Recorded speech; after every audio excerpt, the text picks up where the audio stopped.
a lot of time in bodegas, looking at bodegas. Tell me, where on the street and where in the neighborhood are you going to find your bodega? What's the common geography there? And then once you're inside the bodega, is there a layout that's common to bodegas? Are there variations or patterns that we might see there in terms of where products are laid out? Well, I'll give this question to all of you guys. You all live in New York, right? Where are the bodegas at? They're on the corner, something in the middle of the street. How big are the bodegas? Small. Pretty small, right? I think the bodegas, the size of them has a lot to do with just traditional businesses in New York City being fairly small. As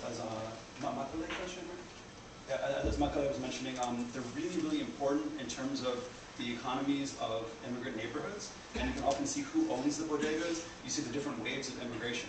So the bodega owners that we were working with in Bodega in Bronx were primarily Dominican. There's one Puerto Rican guy, but they're mostly Dominican. And then the other major group we found in the Bronx were Middle Eastern, people from Lebanon, from Palestine, from Syria, but mostly Latino. Dominicans are actually the largest immigrant group in the city. So you kind of see the transition of people moving into the city, taking over small businesses, self-financing them, and figuring out how to make them run. You find them all over the place. Now, one of the questions that was really interesting to me about bodegas is that you go into a lot of neighborhoods and you find sometimes 2 bodegas on a block.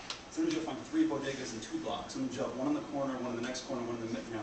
So I was actually curious about how they stay in business, because a lot of them sell the same goods. One of the things that the bodega owners themselves told us after we started hanging out with them and spending a lot of time with them is that each bodega has its own relationships with the people in the community.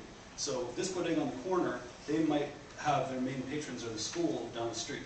This bodega in the middle of the block, their main patronage might come from the apartment building across the street. This bodega on the next block, they might have the traffic from the train or something like that. So every single bodega has some sort of connection geographically with some sort of group of people and the way they move.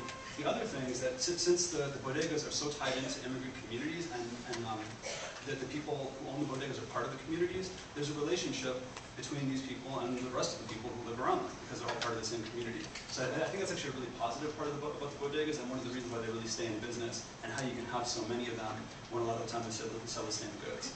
The other things about bodegas is that they're pretty similar what they sell. And most bodegas sell beer, they sell chips and junk food. They often sell milk and eggs, stuff like that. And then there are the specifics based on the neighborhood you're in. If you're in certain neighborhoods, you might find a lot of Goya products. In other places, you might find a lot of plantains. You might find South Asian squashes and Kerala. And it really depends on the neighborhood. So there's always certain specialty things that have to do with the specific groups in the neighborhood. One thing that was interesting, it took us a while actually, so you mentioned about liquor in poor communities. It took us a while to kind of get this out of the bodega owners, but one guy was like, all right, we make our money from beer. Like we made it from beer, and then it's the rest of the stuff. And the people know to go there. So I think that actually also ties into a lot of other questions, because one of the big questions that I still have after having worked with bodegas and having made this project is how much does the merchandise in a bodega reflect the community, and how much of it is sort of imposed onto the community from outside? Because a lot of the time, in terms of the identity, also you're mentioning people's identity, people have a traditional identity, they also have an urban identity. When you're a kid, I'm going to go to a bodega, I'm going to get some chips, I'm going to get my 40, this is what we're doing when we were kids growing up, So you identify with the bodega as part of your identity as an urban person, not just as a traditional, being related to whatever traditional ethnic group you come from.